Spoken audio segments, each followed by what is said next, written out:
Have you ever been shopping online and bought something, then started receiving emails for similar items? Your personal information that you thought was protected was most likely sold to several different data broker websites.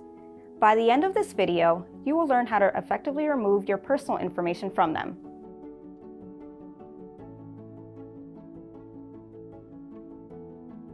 Hi, I'm Dara Lumba, a paralegal at Mink Law, the nation's leading law firm when it comes to dealing with online defamation, internet harassment, and digital privacy. In today's world, consumer data is one of the most lucrative industries in the world, and your personal information is most likely being bought and sold every day without your knowledge. Discovering information that you assumed was private can leave you feeling angry, overwhelmed, and even fearful. In this video, I'm going to go over what a data broker is, how data brokers work, why you should remove your personal information from data broker websites, how to remove yourself from these sites, and when you should seek legal help with data broker sites. And we're starting right now. Data brokers are companies that collect your personal information and resell it to other companies for marketing purposes. They collect your information from various online sources under the guise of business intelligence. Data brokers do not have a direct relationship with the consumers whose data they have collected, so most people are not even aware of what is happening. Actions that normal people do in regular life, like getting married or divorced, buying a home, having a baby, or even looking into colleges are triggering events that data brokers view as invisible gold. Some examples of personal information that may be up for grabs include your name, birth date, gender, address, both current and previous, phone numbers, email addresses, and even your amount of income. Employment history and political affiliations are up for grabs as well. If you've ever used a search engine, created a social media account, registered a cell phone or cable service in your name, or even completed a payroll form from your job, you have left an enormous electronic paper trail that has been bought and sold many times over. There are three major types of data brokers in the world: people search sites, marketing and advertising, and risk mitigation. First, people search sites gather your personal information to host it on their site for public view. These sites then allow people to search for your information for free or with a small subscription price. Sites like Spokeo, MyLife, Ben Verified, and White Pages are usually the go-to starting point when people are looking to use your private data in a process known as doxing, since they are easy to use and accessible to anyone.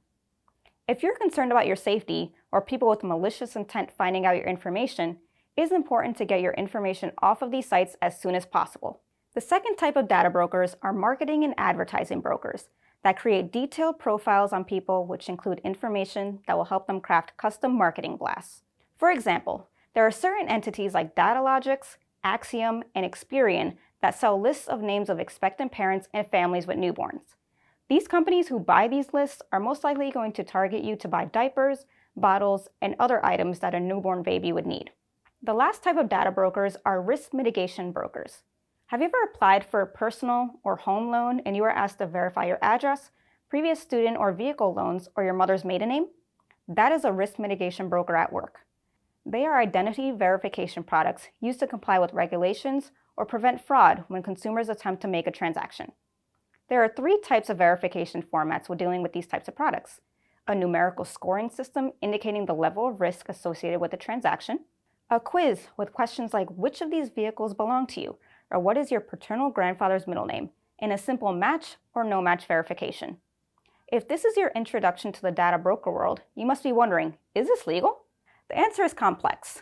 While it can be distressing to know your personal details are being bought and sold, this business practice is not illegal at all. Having your personal information bought and sold by data brokers and made readily available for the public to view can come with some nasty and dangerous risks. One of the most heinous threats is the possibility of identity theft.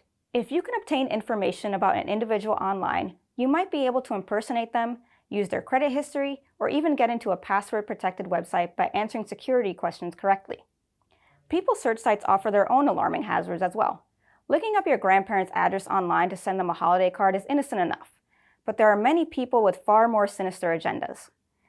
These sites make it very easy for stalkers, abusive ex-lovers, and scammers to get your location and phone number to harass you. It also makes it incredibly easy for other people to dox you on social media if you get into an argument with them. Lastly, anyone could be the subject to a terrible security breach. Company security measures sometimes aren't bulletproof, and their data can end up in the wrong hands, For example, Axiom was breached in 2003 and over 1.6 billion records, including names, addresses, and emails, were stolen. Of course, the most effective way to avoid data leaks would be to fully go off the grid and become a modern-day nomad. For most of us, though, this option isn't realistic, so I'll let you in on 4 tips to help remove your private information from data broker sites and prevent new information from being published. First and foremost, most well-known data brokers offer an opt-out option for people to remove part or all of their data being published on that particular data broker site, but do be aware that every individual site has its own policies on exactly what data can be removed.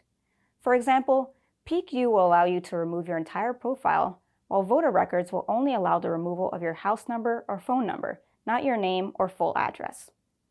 You can usually find a site's well-hidden opt-out form by scrolling to the bottom of their homepage and clicking on their privacy policy. From there, you can find their opt-out or deletion forms. On the other hand, if you're lacking the time to go through the opt-out process, there are online content removal services and companies like Mink Law's Digital Risk Protection Service or DeleteMe that will do all the work for you. These professionals generally have master lists of data broker sites that you weren't aware of and research the best way to remove your information, whether that be via opting out, a phone call, or paying a small fee for deletion. Alternatively, since the majority of internet users don't scroll past the first page of search results, one reputation management strategy is to push negative content off of page 1. This goal is achieved through a method called suppression. To suppress content, you want to create positive content that will show up on the first page of your search results. The more positive content you create, the further you can push back negative or unwanted content. One simple suppression tactic is to create social media accounts.